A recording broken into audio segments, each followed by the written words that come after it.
नुआ ओडिशा गठन करने समृद्ध ओडिशा गठन करने लोकंकर सरकार विगत 100 दिन है आज 100 दिन पूरीला ये 100 दिन महाप्रभुंकर ये श्रीक्षेत्र रे बड़दाण्डर आमर शरधा बाली रे आज एक 100 दिनिया पालनर पर्व थिला और से शुभ अवसर आज आम महाप्रभु श्री जगन्नाथ को आज दर्शन कलु। प्रभु को आशीर्वाद रे प्रभु आमको 5 वर्ष पई ओडिशा शासनर दायित्व देइछंती एवं विगत 100 दिन रे प्रभु को आशीर्वाद रे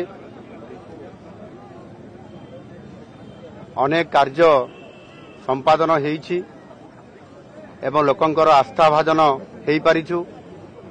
लोक माने हमको आशीर्वाद करुछंती एवं लोक माने किभଳି भाबरे न्याय पाइबे ओडिशार केमिति विकास हबो एवं आगामी 5 वर्ष रे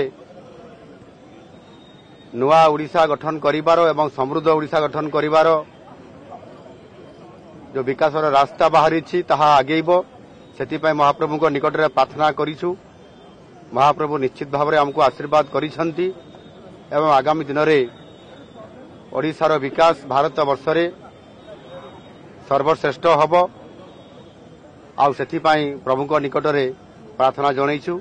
प्रभु निश्चित भाव में हमको आशीर्वाद करिसंती एवं ओडिशा रे सुशासन हब ओडिशा रे विकास हब ओडिशा रे लोकन को न्याय मिलिबो ए कथा प्रभु को निकट रे मु प्रार्थना करिछि। प्रभु निश्चित भाव में आशीर्वाद देइछंती।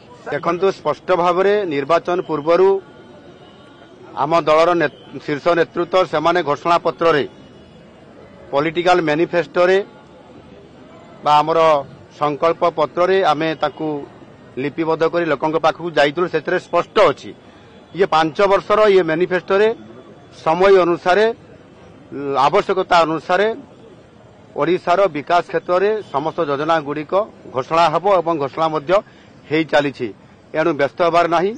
प्रभु को आशीर्वाद रे ये समस्त काम यथारीति अनुसार एवं विधानसभा एवं सरकार कैबिनेट रे सरकार नीति स्पष्ट भाव में समय अनुसार हेब से निश्चित भाव में सरकार सजाग अछंती एवं लोकंकर काम करिया पई सब बड़े सरकार रेडी अछंती। धन्यवाद।